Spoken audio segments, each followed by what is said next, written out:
yang insyaallah dirahmati Allah Subhanahu wa taala. Sesuai dengan nama majlis ta'limnya, tujuan kita berkumpul bermuajahah dalam rangka thalabul ilmi agar kelak Allah Subhanahu wa taala menjadikan kita pribadi-pribadi yang husnul khatimah. Alhamdulillah, hari demi hari telah berlalu meninggalkan kehidupan kita. Maka hari bulan yang kita tunggu-tunggu itu sudah berada di depan kita. Nuansa Ramadan sudah mulai terlihat dari sponsor di TV, sudah mulai banyak yang berjilbab. Kemudian banyak hal yang sudah ada di depan kita. Maka Ramadan yang kita rindukan, Ramadan yang kita tunggu, semoga Allah Subhanahu wa taala menyempatkan kita untuk sama-sama bisa bertemu dengan bulan Ramadan. Marilah kajian kita awali dengan doa, Allahumma sallimna ila Ramadan wa sallim lana Ramadan wa tasallam minna mutaqabbala. Hafal? Ini semua Ramadan nih. Allahumma sallimna ila Ramadana wa sallim lana Ramadana wa tasallamhu minna mutaqabbala. Alhamdulillah. Hafal?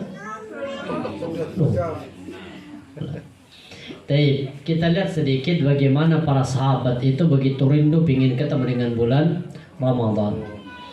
Apa kata seorang ulama namanya Ibnu Rajab Al-Hambali, beliau mengatakan kanu yad'una Allah Ta'ala sittata ashhurin ayyuballighahum Ramadan.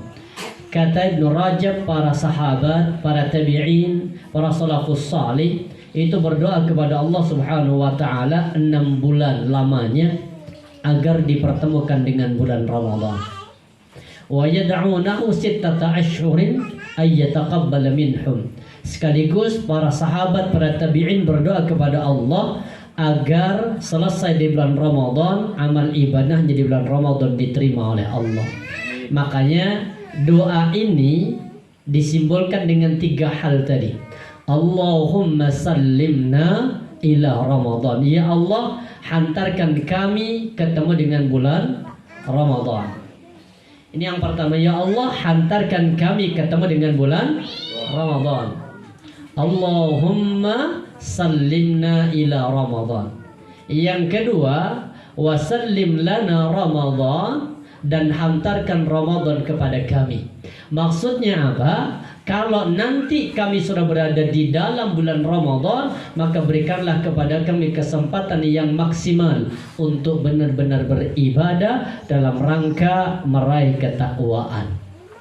Makanya sallimna ila Ramadan. Yang kedua, wasallim lana Ramadan. Yang terakhir ini, wa tasallamhu minna mutaqabbala, dan terimalah amal ibadah kami yang kami lakukan di dalam bulan Ramadan.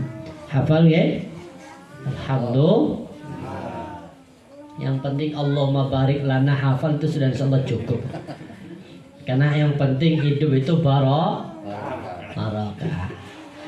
Kenapa para sahabat, kenapa para tabi'in begitu rindu ingin ketemu dengan bulan Ramadan? Ada apa di dalam bulan Ramadan? Maka fasilitas yang Allah berikan kepada kita di dalam bulan Ramadan ini banyak. Makanya kenapa dirindukan, kata Rasulullah, atakum Ramadan syahrun mubarakun. Telah datang kepada kalian bulan Ramadan. Apa yang dirindukan di bulan Ramadan? Pertama, karena Ramadan itu adalah bulan yang penuh dengan barokah. Tahu barokah? Nggih, napa barokah itu? Berkah, nggih, berkah itu, berkat. Tambahnya manfaat. Kalau kita habis kajian pulang biasanya dikasih yaitu barokah. Barokah itu apa kata ulama? Ziyadatul khair. Barokah Kalau kata ulama, bertambahnya kebaikan. Artinya apa para jamaah dirahmati Allah?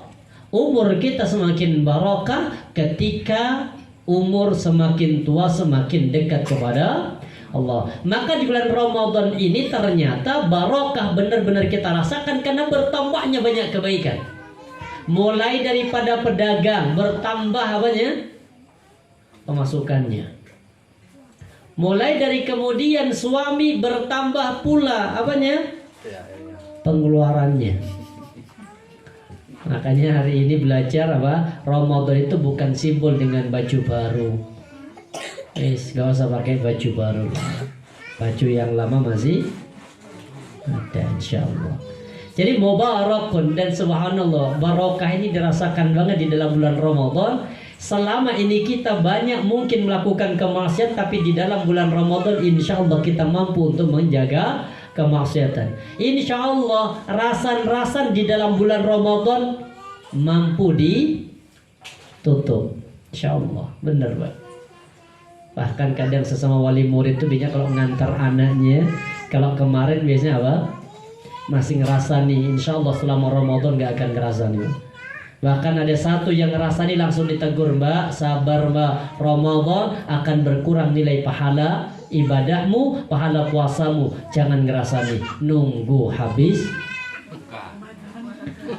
Lek kuat nunggu habis Ramadan, lek gak kuat nunggu habis buka.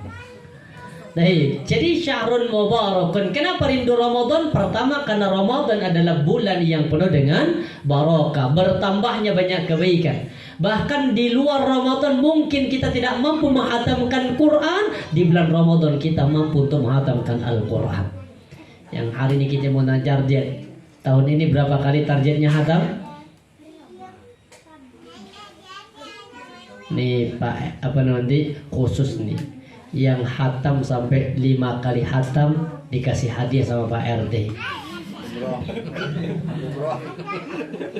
Siap ya Pak RT kan siap? Siap.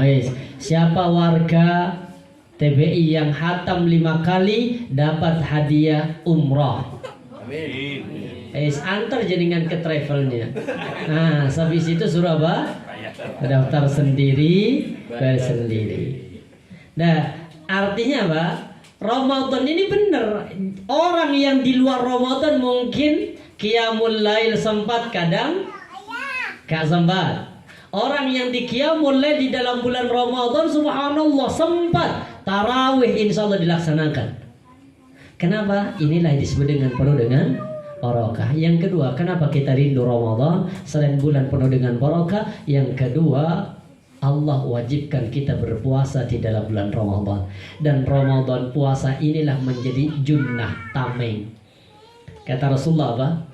Ya ma'syarus sabab, wahai para pemuda, man istata'a minkumul ba'a falyatazawwaj.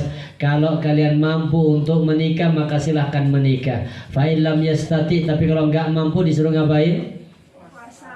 Disuruh puasa. Apa kaitannya nikah dengan puasa? Ya kenapa sih kok nggak disuruh? Apa ya mungkin selain puasa? Bagi yang nggak mampu menikah silahkan sholat. Enggak. Kaitannya disuruh puasa. Kenapa? Karena ternyata puasa itu junnah tameng. Orang kalau kondisi lemas, insya Allah sahwatnya juga lemas. Orang kalau kondisi lemas kemudian disuruh mencuri, insya Allah tidak akan pernah mampu mencuri. Kenapa? Dia akan berpikir panjang, Pak. Kalau mencuri kemudian dikejar, kondisi lemah, insya Allah dia tidak akan mampu untuk lari. Makanya Ramadan itu puasa Allah wajibkan kepada kita sebagai junnah. Dan puasa ini menjadi asbab, kata Rasulullah, Pak, terhapusnya dosa. Kita lihat dalam satu hadis Rasulullah mengatakan apa? As-salawatul khamsu, salat 5 waktu. Wal jum'atu ilal jum'ah, Jumat ketemu dengan Jumat. Wa ramadhanu ila Ramadan, Ramadan kata dengan Ramadan. Kata Rasulullah apa? Mukaffaratun ma bainahun idza ijtanabal kaba'ir. Semua itu apa? Termasuk dari kalangan sarana untuk menghapus dosa. Makanya momentum Ramadan kita jadikan sebagai sarana untuk menghapus dosa. Satu ketika Pak Rasulullah itu pernah bermimpi. Dan ini mimpinya subhanallah dahsyat dalam mimpi beliau. Apa kata Rasulullah? Atani Rabbi fi ahsani suratin. Telah datang kepadaku, kata Nabi, Allah dalam mimpiku fi ahsani suratin, dalam wujud bentuk yang terbaik. Jadi Nabi pernah bermimpi, dan dalam mimpi itu kemudian yang datang adalah Allah. Ketika Allah datang kemudian mengatakan ya Muhammad, Nabi Muhammad dalam mimpinya menjawab begini, labbaika rabbi wa sa'daik ya Rabb, aku penuhi panggilanmu. Artinya Nabi ketika dipanggil langsung menjawab, aku penuhi panggilanmu dengan senang hati ya Rabb. Ditanya sama Allah, ya Muhammad, hal ta'rifu ma yahtasimul malul a'la. Wahai Muhammad, tahukah kamu apa yang sedang dibicarakan oleh para malaikat di langit yang tertinggi? Jadi Nabi itu ditanya, kira-kira malaikat ini ngomongin apa ya Muhammad? Apa jawabannya? La adri. Jawaban Rasulullah, saya nggak tahu. Kenapa nggak tahu? Karena memang Rasulullah SAW nggak tahu apa yang dibicarakan malaikat. Setelah tidak tahu, Allah meletakkan kedua tangannya di pundak Rasulullah. Tapi jangan difahami apa? Kayak tangan manusia. Hanya Rasulullah mengatakan apa? Thumma wada'a yadahu baina katifayya. Sampai Allah meletakkan kedua tangannya di antara pundakku, hatta wajadtu bardaha baina katifayya. Sampai tangannya dinginnya Allah tembus ke dalam tubuh sanubariku, kata Rasulullah. Dan ternyata simbol meletakkan tangan Allah di pundak Nabi itu apa? Allah membuka setiap rahasia yang ada di langit dan di bumi. Artinya diperlihatkan, ternyata malaikat di langit yang tertinggi itu ngomongin 3 hal. Apa yang diomongin? 2 hal. Pertama fil kafarat, yaitu orang yang diangkat derajat di hadapan Allah. Yang kedua fil kafarat, yaitu orang-orang yang diampuni dosa-dosanya, wad darajat, dan orang-orang yang dihapuskan dosa-dosanya dan diangkat derajatnya. Kemudian diperlihatkan apa yang menjadikan orang itu dihapuskan dosa-dosanya. Apa kata Rasulullah? Orang dihapus dosa-dosanya itu pertama, ketika kita memaksimalkan di dalam bulan Ramadan, 3 hal kita maksimal. Pertama, isbaghul wudu' fil makruhat. Biasakan para bapak, para ibu sempurnakan wudu dalam kondisi sulit. Terutama setiap mau tidur wudu. Ini insya Allah sudah jalan kan? Insya Allah sudah tidur dalam kondisi suci. Insya Allah ya. Kemudian yang kedua apa?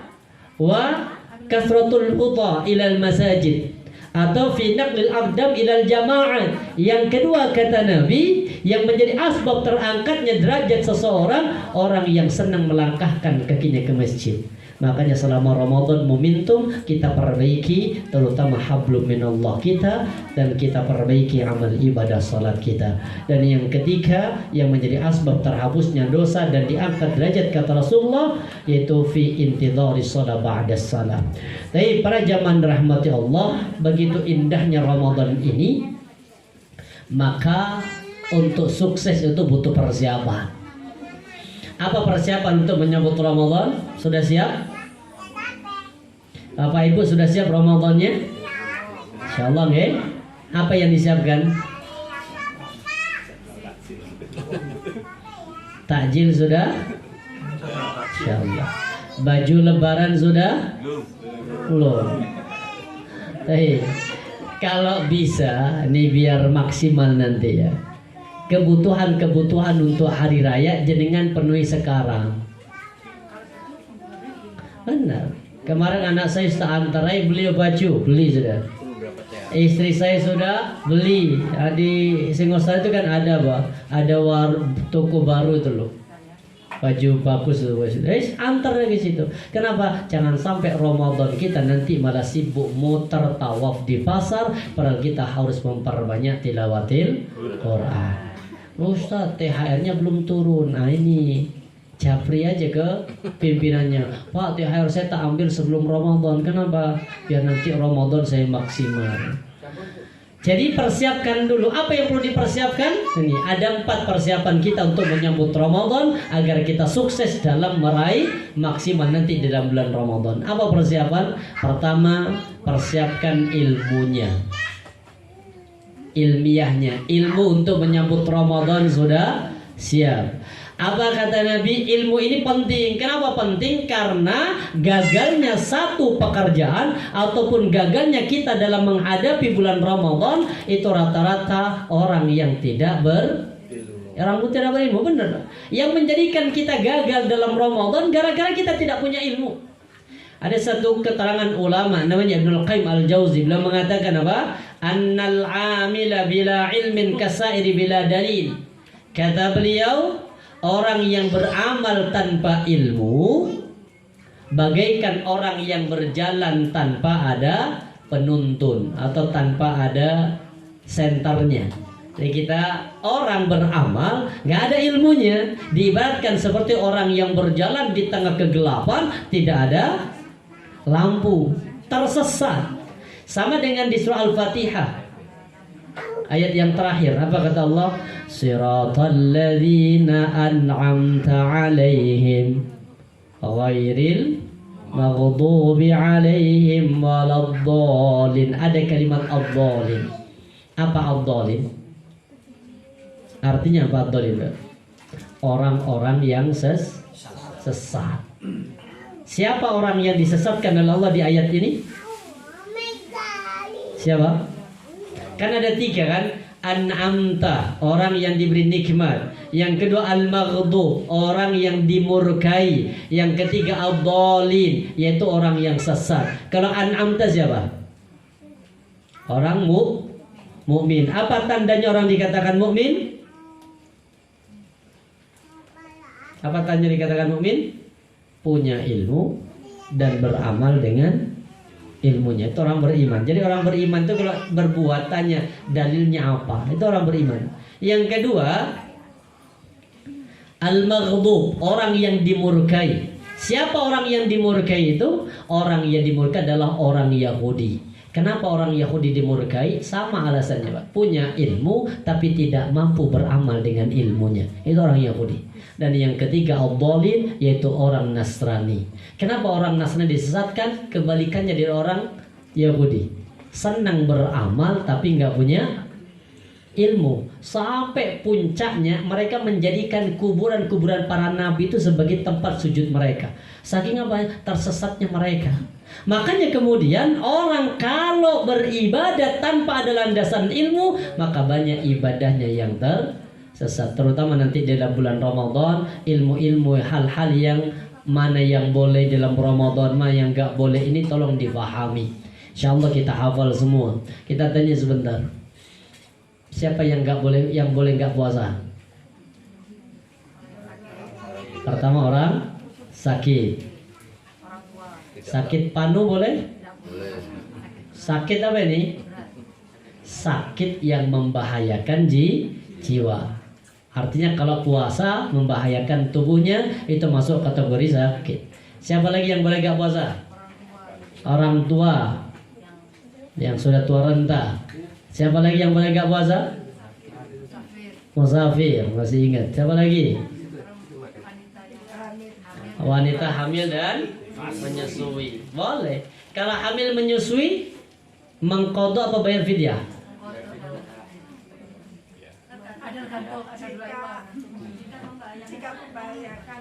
Jika membahayakan, masih ingat ternyata, subhanallah. Baik, begini. Kalau pendapatnya sahabat namanya Abdullah ibnu Mas'ud sama Abdullah ibnu Abbas, wanita yang hamil dan menyusui maka cukup bayar fidyah saja tanpa mengqadha. Ini pendapat pertama. Bagi siapa? Bagi hamil yang terus-terusan hamil, yang gak punya kesempatan mengqadha, habis lahir isi, masih menyusui isi lagi. Kalau tidak punya kesempatan mengqadha, cukup dengan bayar fidyah. Kemudian Kalau yang memang hamil sekali habis itu 5 tahun gak hamil lagi atau 3 tahun, maka ini wajib mengqadha. Tapi kalau pendapat Imam Syafi'i, kalau kita tidak puasa karena faktor orang kedua, artinya fisik kita mampu untuk berpuasa, tapi karena faktor menyusui, ketika menyusui air susu tidak keluar, anak menangis, tidak mampu anak menahan dari air susu yang tidak ada, maka kata Imam Syafi'i bayar fidyah plus mengqadha. Ini masih pelajaran ilmu ini. Kemudian hal-hal yang batalkan puasa apa? Makan, minum. Sudah selesai. Muntah dengan sengaja. Yang di Al-Quran itu hanya ada 3 yang membatalkan puasa. Pertama, makan dengan sengaja, batal. Yang kedua, minum dengan sengaja. Yang ketiga, berhubungan dengan sengaja. Kalau 3-tiganya nggak sengaja, nggak batal. Benar. Yang ketiga, kalau nggak sengaja, ya nggak batal. Ya nggak ngerti sih, jangan tanya saya. Deh, contoh makan, artinya makan itu 3 hal ini pembatal di Al-Quran jika dilakukan dalam kondisi sadar. Kalau tidak sadar, maka tidak membatalkan. Kemudian terjadi perbedaan nanti di kalangan ulama. Seperti ada orang, kalau kata Imam Syafi'i, kalau ada seorang di siang hari dalam kondisi puasa, kemudian dia berenang, batal apa enggak berenang? Masuk. Contoh, mulut ditutup, hidung aman, enggak masuk, batal apa enggak? Kalau kata Imam Syafi'i itu batal.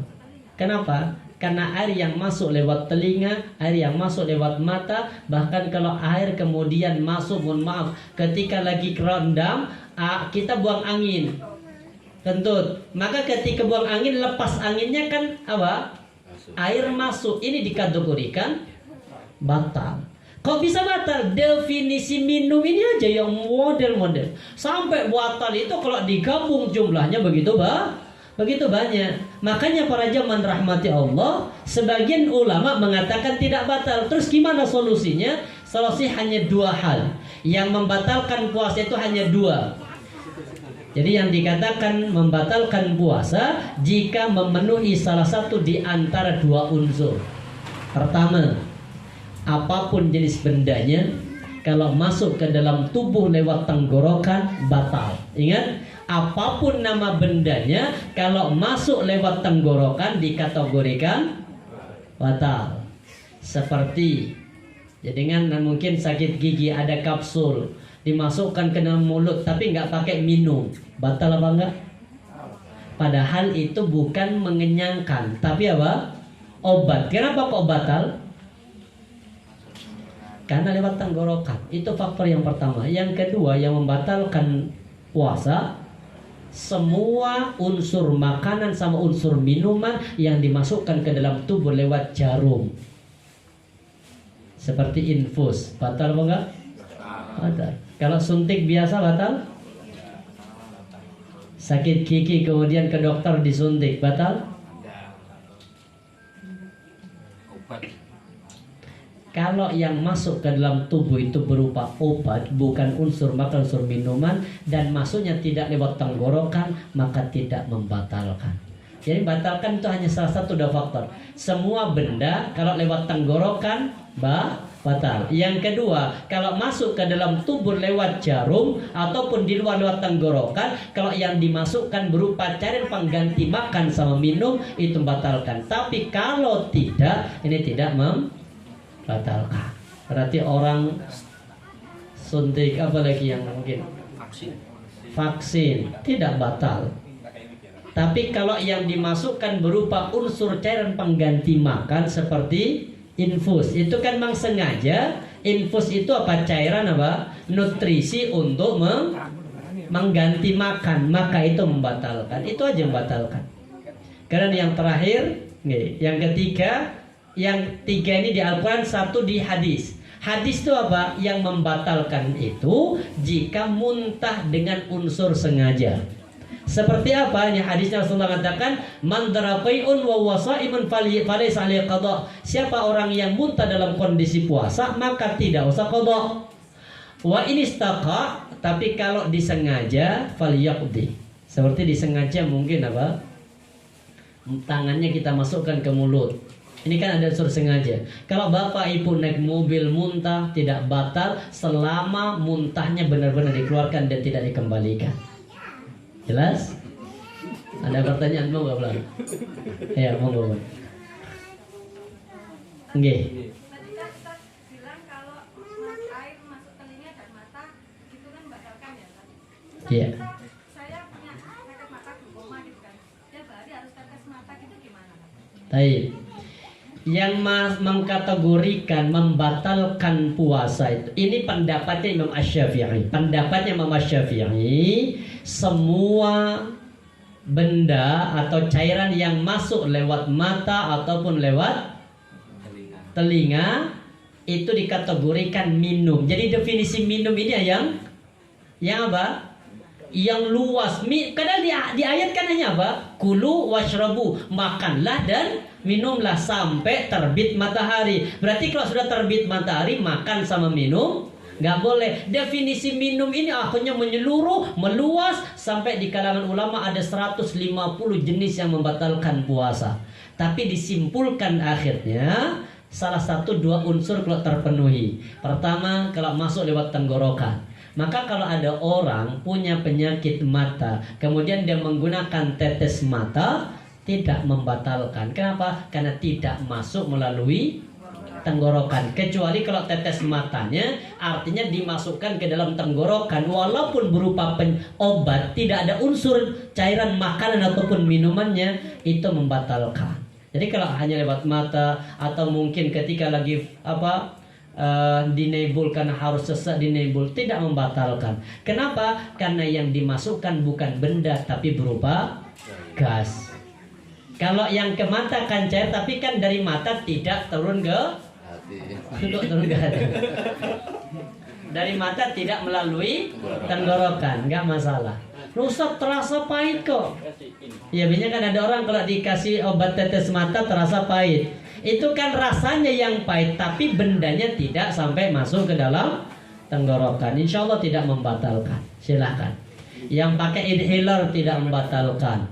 Kemudian nebul tidak membatalkan. Kecuali kalau di dalam inhalernya jenengan isi es buah. Nah itu batal.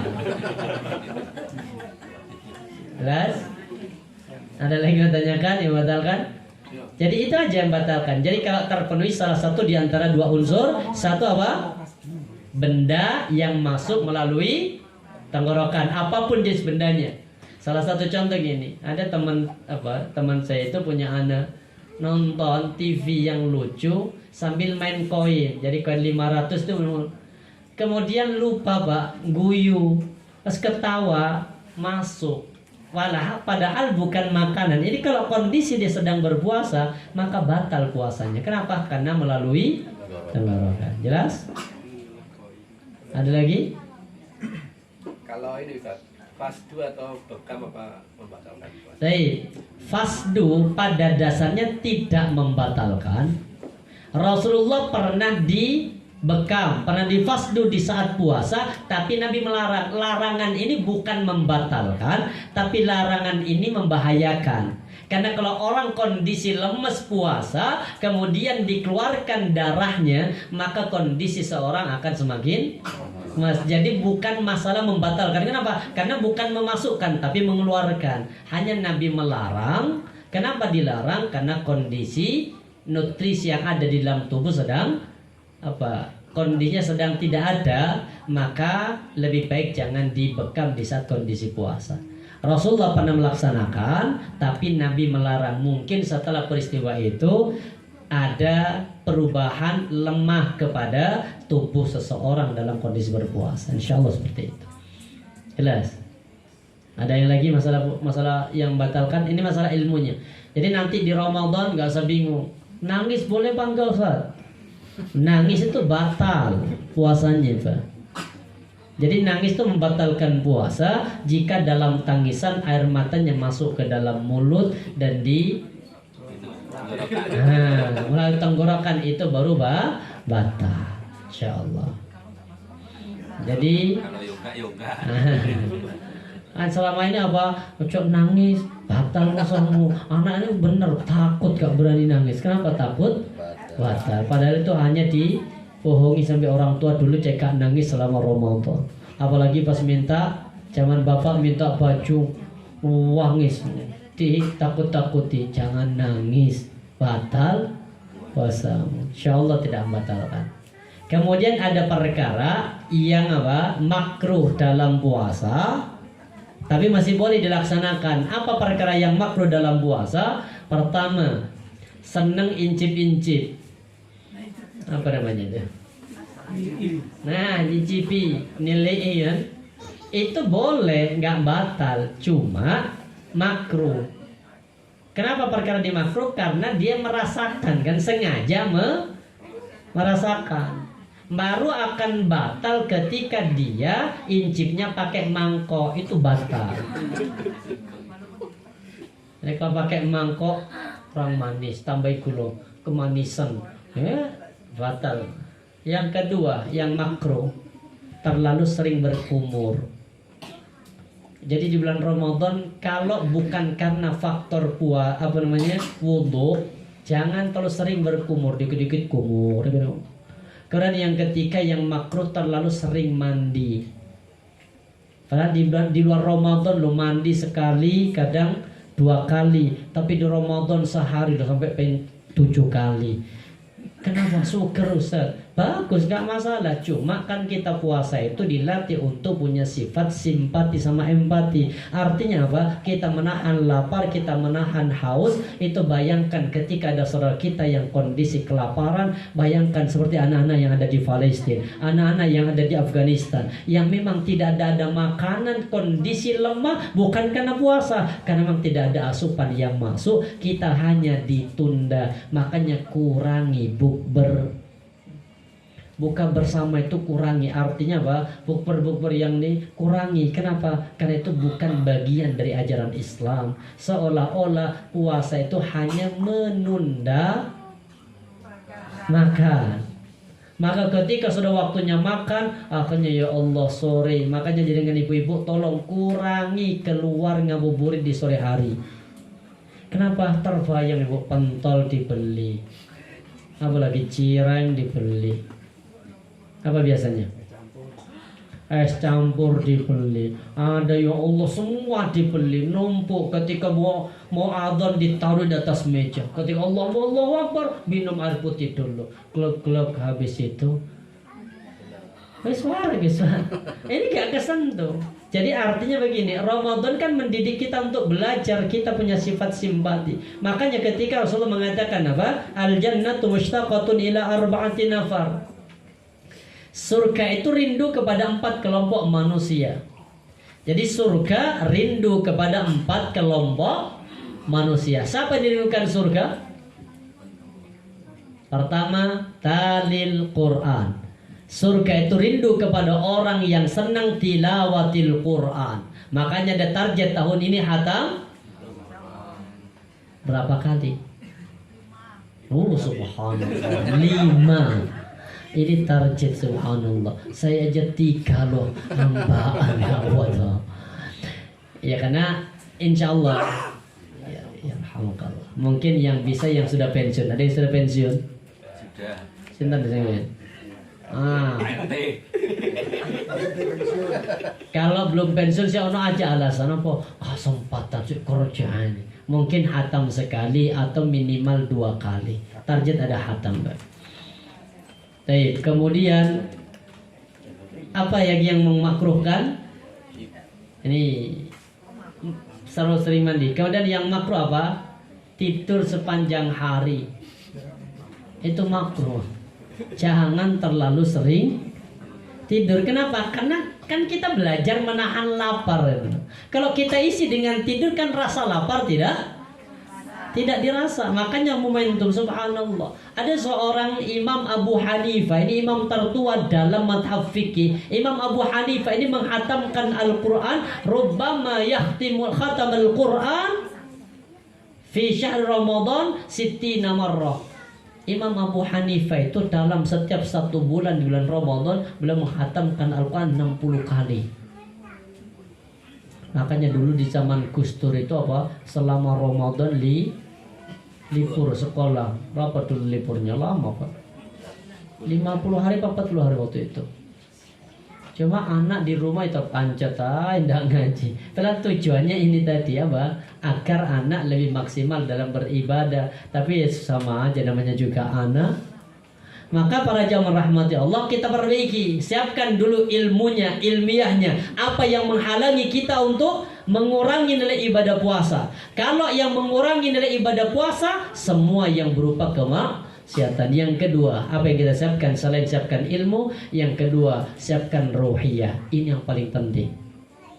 Ini yang paling penting, Pak. Karena di mana-mana selama ini kita nyiapkan jasa dia, fisik aman. Tapi kalau ruhiyah tidak siap, insya Allah hanya bertahan beberapa hari. Di masjid rame berapa hari? 10 hari pertama rame. 10 hari kedua ada kemajuan? Ada. Nggih, softnya kemajuan, Pak.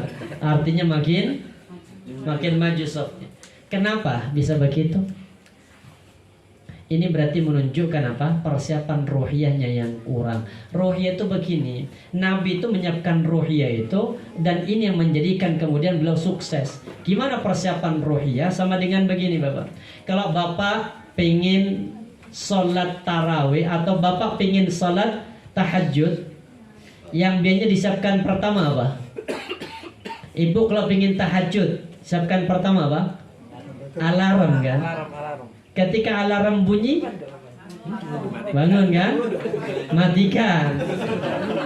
Sama Bu. Dia nggak langsung sholat, pasti ya Pak, matikan dulu. Nanti 15 menit bunyikan, nah itu baru kemudian bangun, matikan lagi. Kenapa? Karena persiapannya itu persiapan dari luar. Sedangkan kalau persiapan dari dalam, itu namanya persiapan ruhiyah. Saya ambil contoh Pak, tentang masalah ruhiyah itu kalau disiapkan jauh sebelum alarm bunyi, kita sudah terbangun. Itu pasti. Contoh ketika kita dulu masih senang sepak bola. Saya masih di pondok tuh, ya Allah, gila banget nonton bola Pak, Liga Champion itu. Padahal harus lompat pagar setiap malam Kamis. Dulu kan Liga Champion itu malam Kamis jam 1.45 itu baru mulai. Ya Allah, itu kadang jam 11 sudah bangun, nggak bisa tidur lagi. Kenapa? Karena ruhiyah yang kita tanamkan. Akhirnya saya dulu strateginya gini, sebelum berangkat tahajud dulu. Setelah tahajud, kemudian lompat pagar, nonton, nanti subuh sudah berada di soft paling depan. Ketika ditanya sama pengurus, siapa yang tidak tahajud? Saya kan tahajud, diam, gak ditanya. Siapa yang lompat pagar? Gak ada ditanya begitu. Makanya gak pernah dihukum gara-gara lompat pagar. Cuma ini jangan dicontoh. Cuma manusia itu wajar Pak. Kalau ada Pak berhasil lompat pagar itu ada sensasi tersendiri. Iya. Sama dengan kita kalau masih sekolah dulu Pak, kalau sudah bolos kemudian lompat pagar, itu beda ceritanya tuh Pak. Artinya begini para jamaah rahmati Allah, siapkan ruhiyah itu, siapkan dari dalam. Gimana cara menyiapkan dari dalam? Pertama, Ramadan ini diibaratkan media untuk meraih kesuksesan dengan meraih ketakwaan. Tapi kalau gagal, ancamannya nyata. Apa ancamannya? Neraka.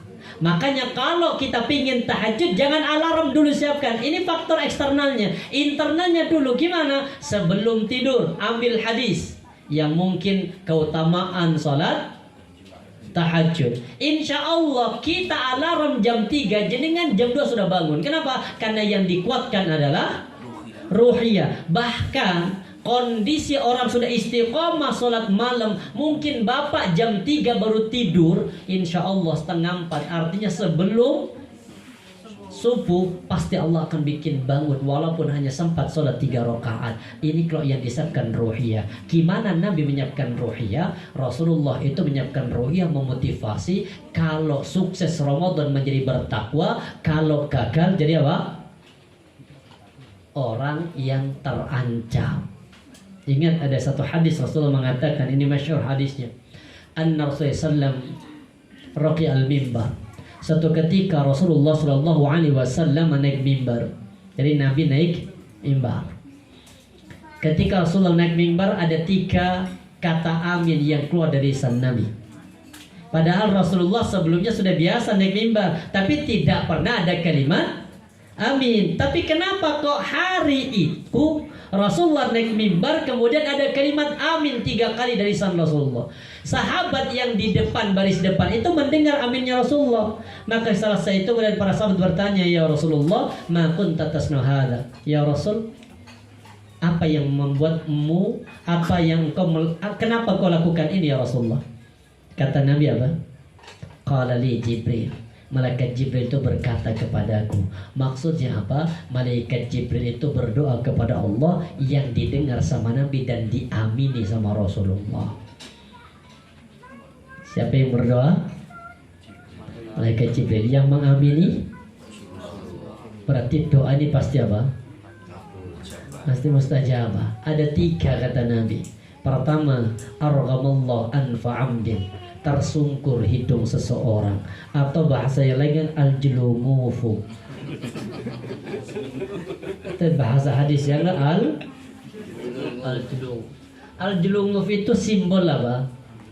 Celaka, Pak. Orang celaka itu biasanya kalau jatuh itu kan apa?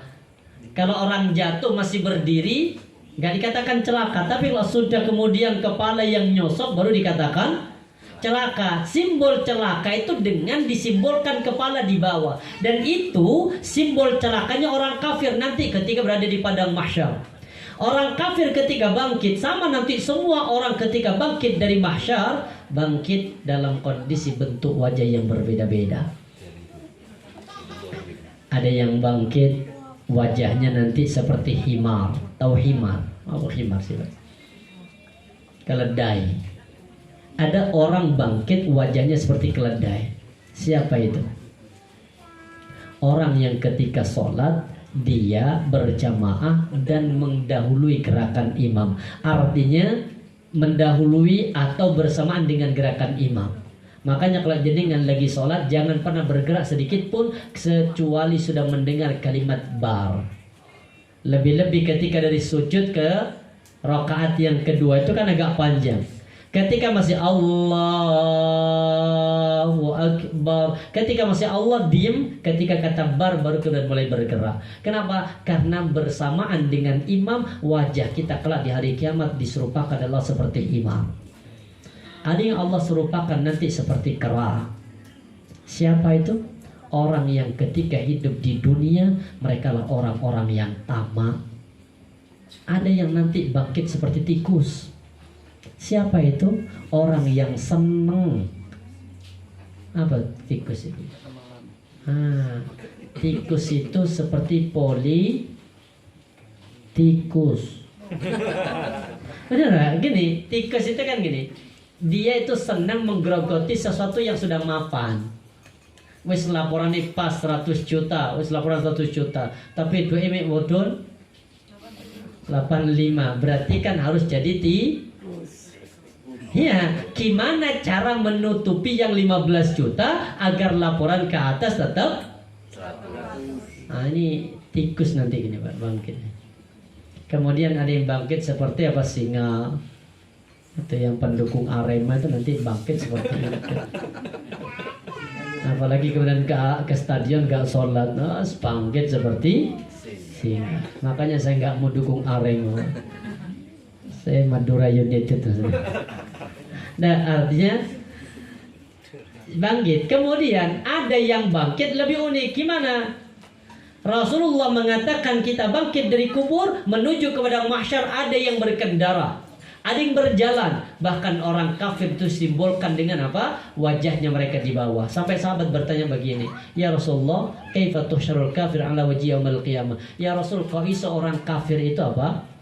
Wajahnya nanti di bawah, bagaimana cara berjalan menuju kepada mahsyar?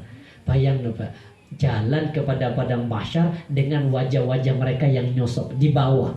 Gimana caranya? Kata Rasulullah, sebagaimana mereka mampu berjalan dengan kedua kaki di muka bumi, maka kelak dia akan mampu berjalan dengan kepala di bawah. Artinya simbol celaka itu dengan disimbolkan ar-ghama anfa abdin, yaitu tersungkurnya hidung seseorang. Kalau bahasa lain apa tadi? Al-julungu.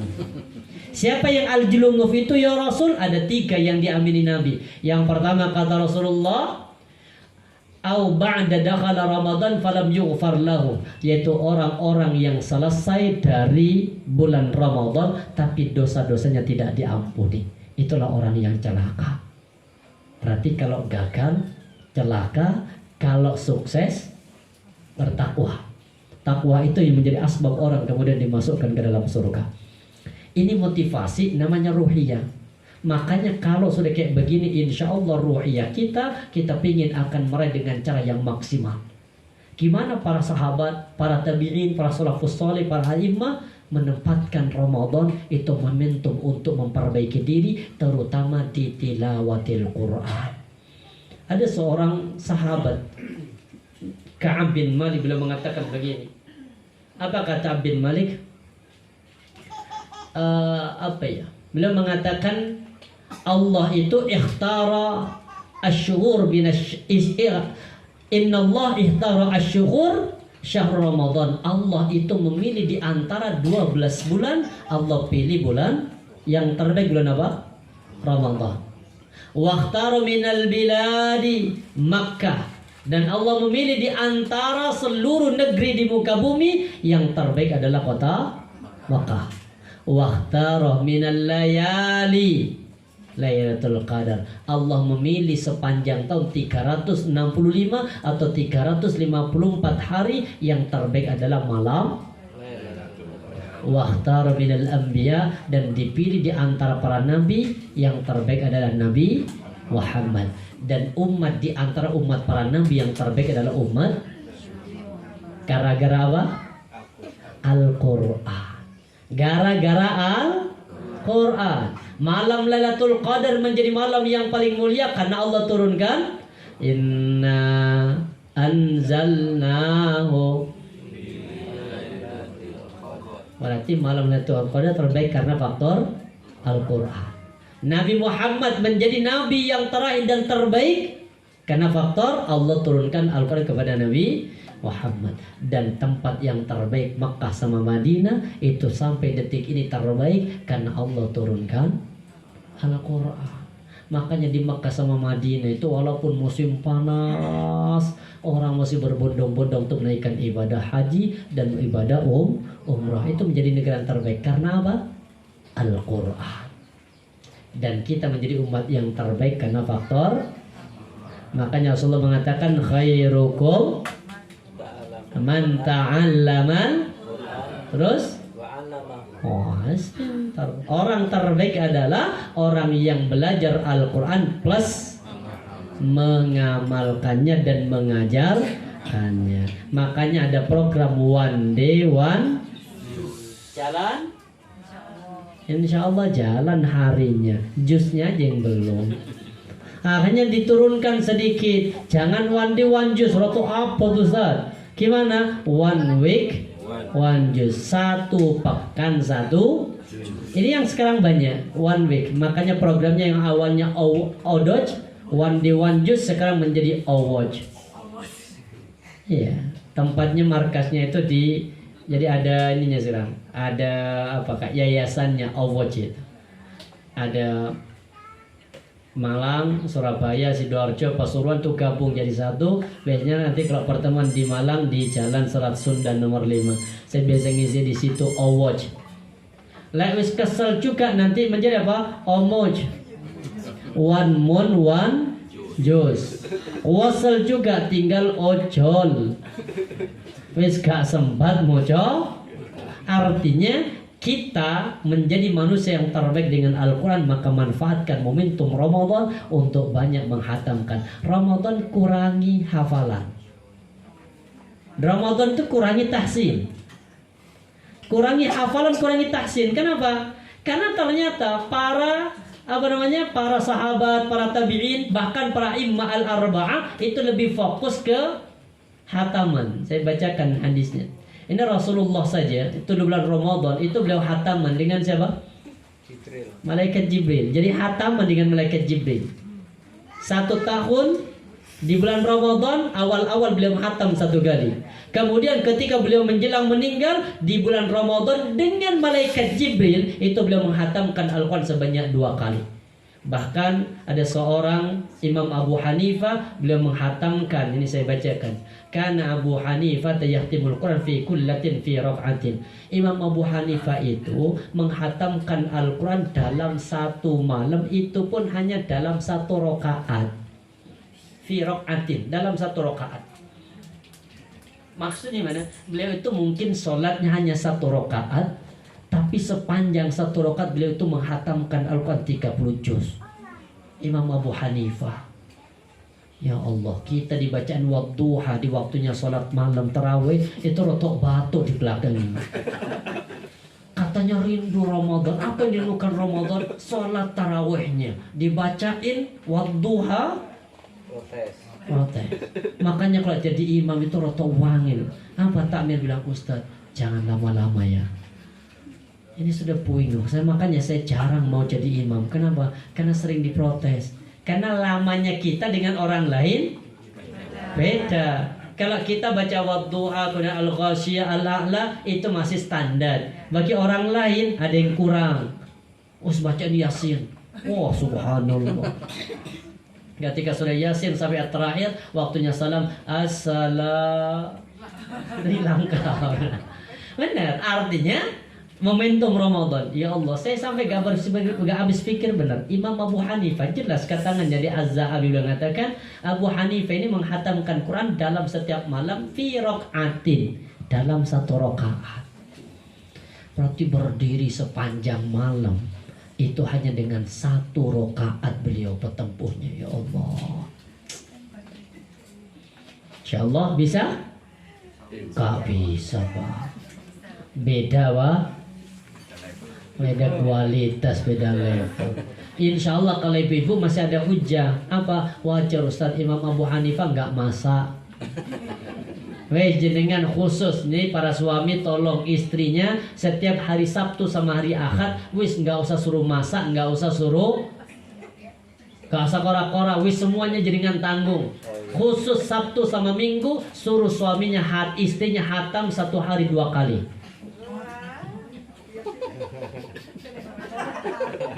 Mau? Ibu-ibu mau? Nah, kalau nggak mau ya wes kora-kora lah. Nah, ini kemudian lihat kalimatnya yang kedua. Rubbama khatama Abu Hanifah al-Quran fi Ramadan 60 marrah. Kerap kali Imam Abu Hanifah menghatamkan Al-Quran di bulan Ramadan itu 60 kali. Di keterangan apa? Di keterangan dalam kitab Afifi beliau mengatakan Abu Hanifah ini khatmatun bil lail, malam itu hatam sekali, wa khumatun bin nahar, dan siang itu hatam sekali. Makanya untuk Ramadan kita maksimalkan untuk apa? Syahrul Quran. Insyaallah kurangi apa? Hafalan kurangi dulu. Kurangi tahsin, kurangi dulu. Yang terpenting sekarang memperbanyak menghatamkan Quran. Ini tadi insyaallah nanti sama Pak Wahyu juga sama. Siapa yang hatam 5 kali dalam bulan Ramadan diantarkan nanti ke travel umroh ya. Jangan antar ke travel umroh. Nanti daftar sendiri orangnya. Hanya Anda, insyaallah. Baik, yang kedua, semangat jangan hanya dengan tilawatil Quran. Yang kedua, tolong semangat dengan qiyamul lail. Kalau bisa berjamaah. Ibu-ibu yang mungkin sholatnya di rumah, kalau bisa berjamaah. Kenapa harus berjamaah? Ada satu hadis Rasulullah mengatakan apa?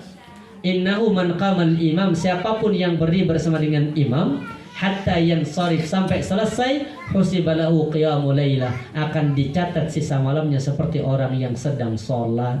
Kalau jaringan tarawih berjamaah. Ini Bapak tarawih jamaah di masjid.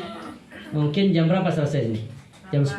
Jam 8. Hah? Jam 8. Jam 8 ini selesai. Buyar ya kan? Alhamdulillah. Lebih cepat lebih baik. Contoh jam 8 selesai. Kemudian sisa jam 8 sampai subuh jenengan istirahat tidur jenengan itu di hadapan Allah seperti orang yang sedang sholat qiyamul lail. Kalau selesai bersama dengan jamaah, bersama dengan imam. Tapi kalau dapat 8 rakaat jenengan pulang, maka sisa malamnya nggak dicatat seperti orang yang sedang sholat. Itu aja perbedaannya. Terus gimana Ustaz, saya pengen sholat di rumah. Ibu-ibu yang pengen sholat di rumah, khusus untuk tarawih, ajak anaknya, suruh berjamaah.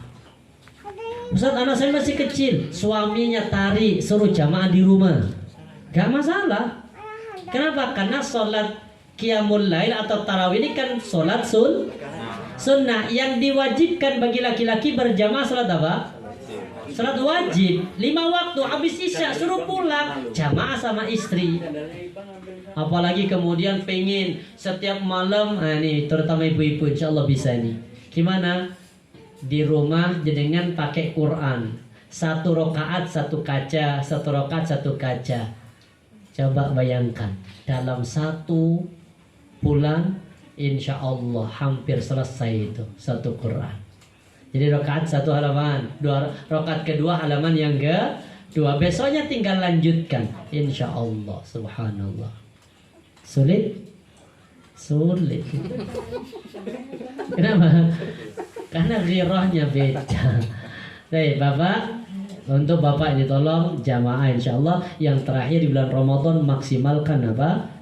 Selain syahrul Quran, kemudian perbanyak sholatnya. Yang ketiga, percepat sedekahnya. 3 hal ini yang dikuatkan sama Rasulullah di dalam bulan Ramadan. Ayo kita sama-sama siapkan ilmunya, siapkan rohiyahnya. Yang ketiga, siapkan jasa dia, fisiknya siapkan. Untuk apa? Karena Ramadan itu ibadah yang melibatkan antara hati sama jasad, ruhiyah sama jasa. Iya, dan yang terakhir siapkan maliyah, hartanya.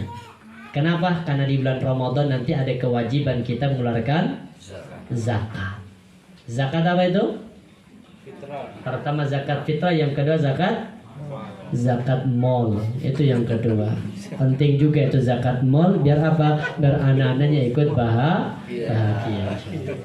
Ada pertanyaan sampai sini? Nih Kak, kalau sampai jam 9. Monggo, barangkali ada yang mau tanyakan? Jelas ya? Zakat mal penting, tapi ya bukan yang utama. Yang utama adalah zakat malnya insyaallah. Baik, monggo.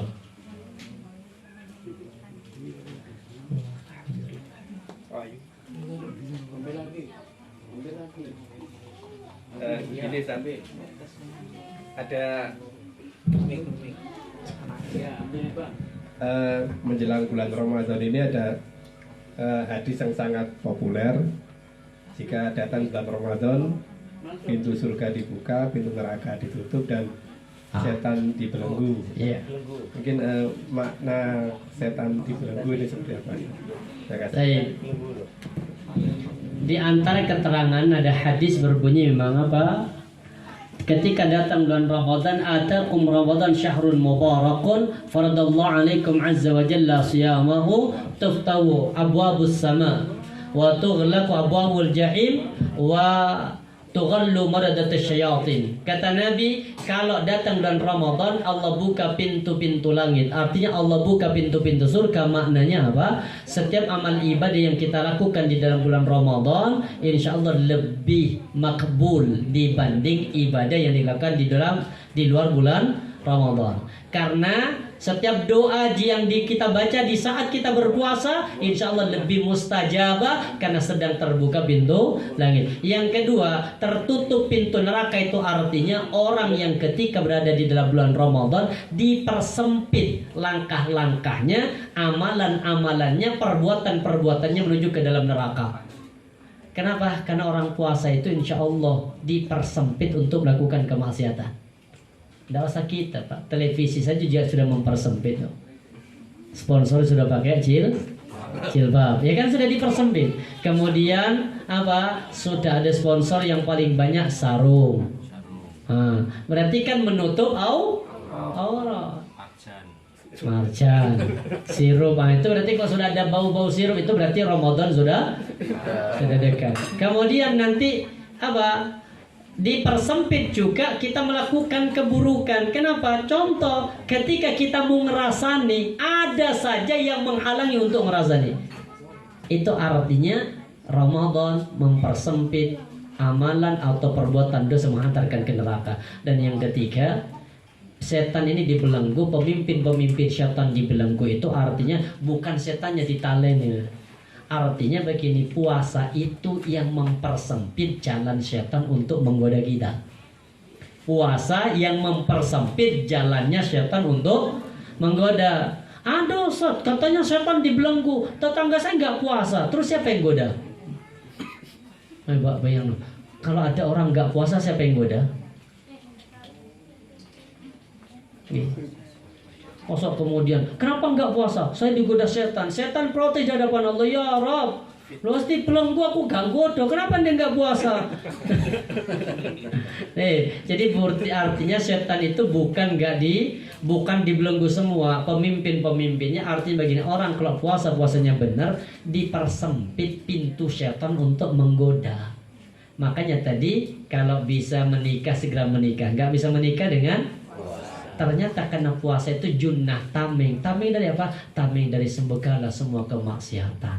Makanya insya Allah di bulan Ramadan ini sempit orang melakukan keburukan. Bahkan orang yang bermaksiat saja, terutama yang gak puasa, itu gak berani terang-terangan. Jadi kan lihat toko-toko, warung-warung yang buka, apa jadi ditutupi? Kordennya ditutup kan? Kakinya kelihatan. Kenapa kok ditutup? Malu mereka melakukan keburukan.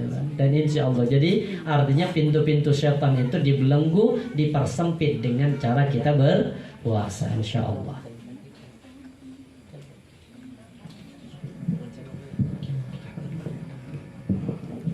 Baik, ada lagi dari Bapak Ibu sekalian.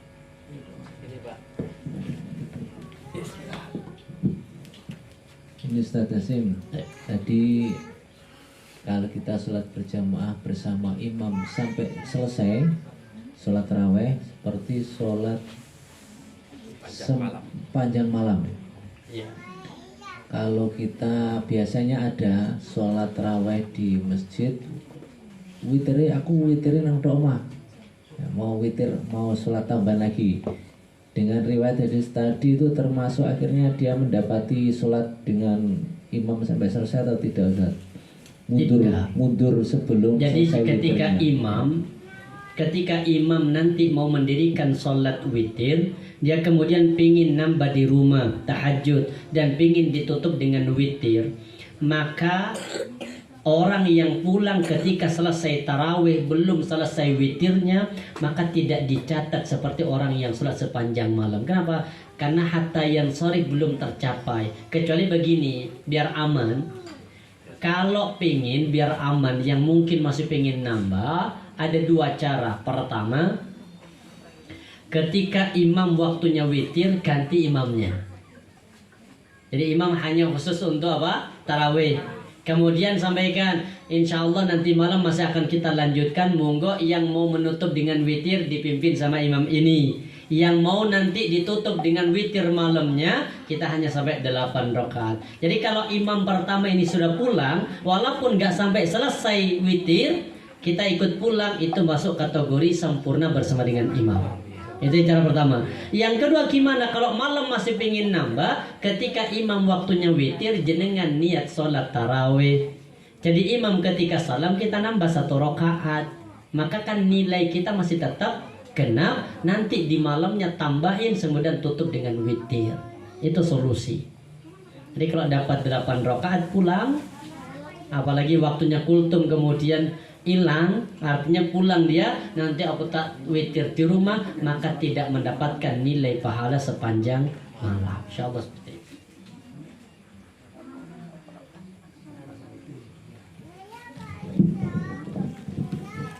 Baik, masih ada lagi?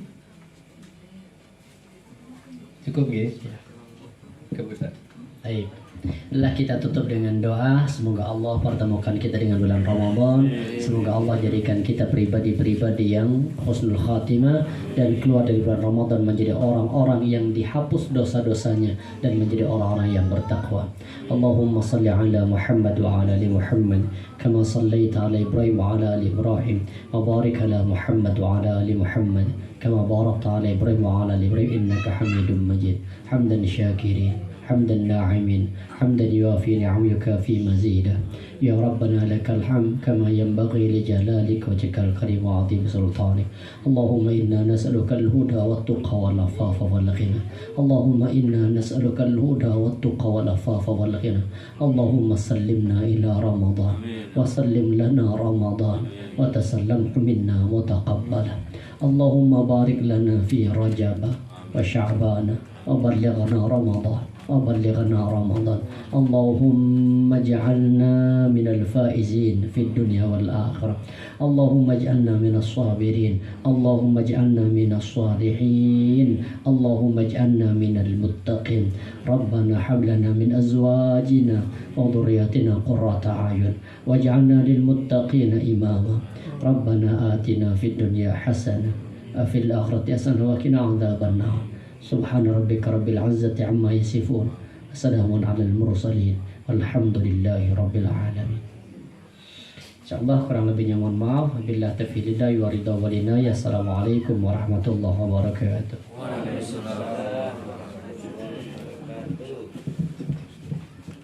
Alhamdulillah telah selesai kajian kita.